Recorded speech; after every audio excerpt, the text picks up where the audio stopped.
Hello, hello, my friends. AmyR here with Prairie Paper and Ink. Welcome back to my face and my card making space. A couple more cards using the Simon Says stamp, Always There, May 2026 release.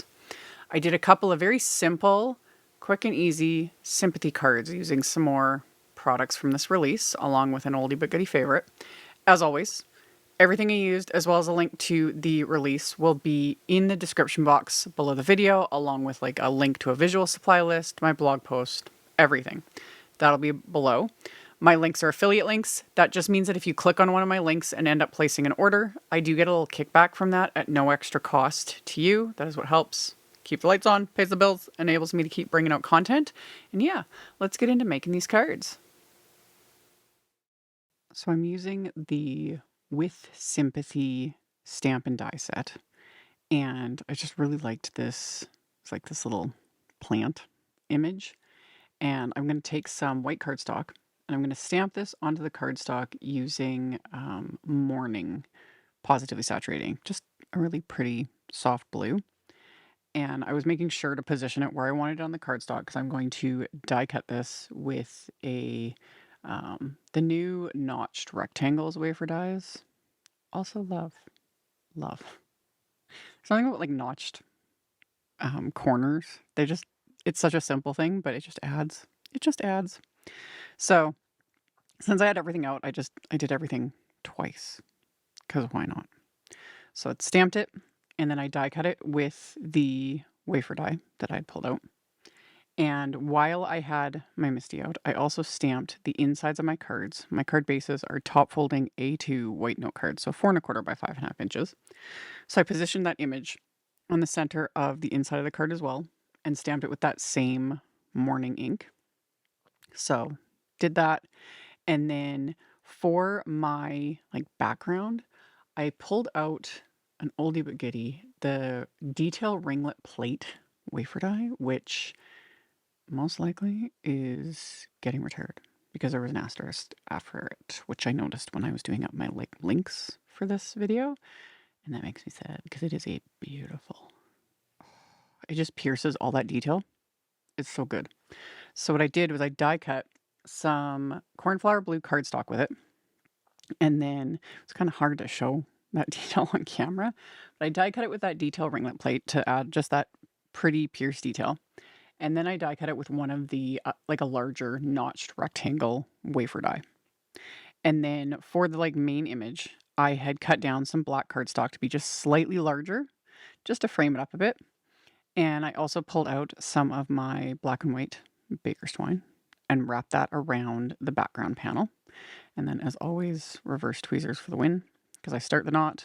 I use the reverse tweezers to hold it in place, so then I can just take my time to build the bow, get it the way I want it to be, because baker's twine, it's several strands twisted together. So when you're like dealing with it and trying to tie it into a pretty bow, it wants to go where it wants to go. So the reverse tweezers kind of help. And then pull it tight, remove the tweezers, pull it tight again, trim the ends. And then to adhere the main image, I put Big Momma foam tape on the back of it, leaving a gap for where the twine is so that everything sits flush and there's not like a weird lump on the card. And I didn't show it, but I did the same thing with the background as well. I put Big Momma foam tape on the back of it before I pop it onto my card base and like left a gap where the twine is. Do the same thing with like ribbon, things like that. It just makes everything look a little cleaner. And then for my sentiments, I'm using sentiments from that set, and there's some really good ones in here. So I chose one of the phrases for the inside of the cards, and I stamped that with the Versafine Claire Nocturne ink, and then adhered the background panels to the card bases with that Big Momma foam tape and splatter. I wanted to add, because for the most part, these are fairly simple cards, and the splatter just gives it that little extra something. So I used the Positively Perfect Opaque white splatter, stirred it up. You have to stir this stuff up, especially the white and the metallics, all of them. They need to be stirred up. The pigment settles to the bottom of the jars, and the white especially it'll just look milky and gross if you don't stir it up. The black doesn't look like it, but it also needs to be stirred up. There is pigment that settles to the bottom. With the black splatter, I was much lighter handed. I let that dry. While it was drying, I white heat emboss the sentiment from the set onto more Cornflower blue cardstock. And then I die cut scraps to build dimension. And I just thought I would show this. It's subtle, but this is what I talk about, why I stack my die cut sentiments. It just gives just that little bit of dimension. It's not a huge difference, but it does make a difference. It just gives it that little extra something. Do you have to do it? No. Do what you want to do. I like the look of it, and it's quick and easy for the most part, especially with little sentiments like this, having something like a coordinating wafer die, because I'm not going to sit and fiddle with foam tape.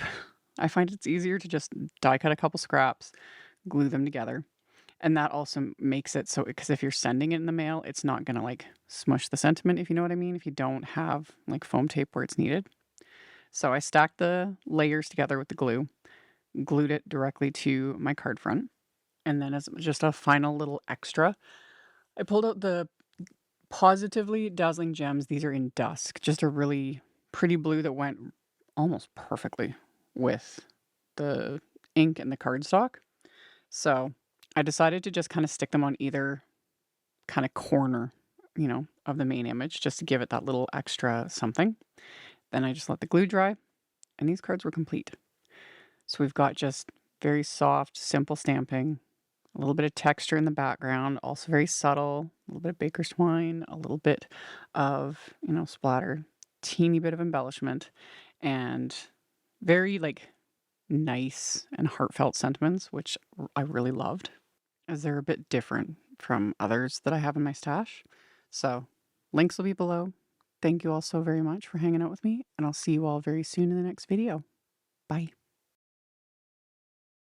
Thank you so much to my amazing Patreon supporters. For anyone that might be interested in joining my Patreon community and supporting me, the link to my Patreon is in the description box below the video. For everyone else, as always, thank you all so much for taking the time to watch my videos, for thumbs upping, commenting, subscribe if you haven't, I'd love to have you. And here's a couple other videos for you to check out in case you missed them. Bye!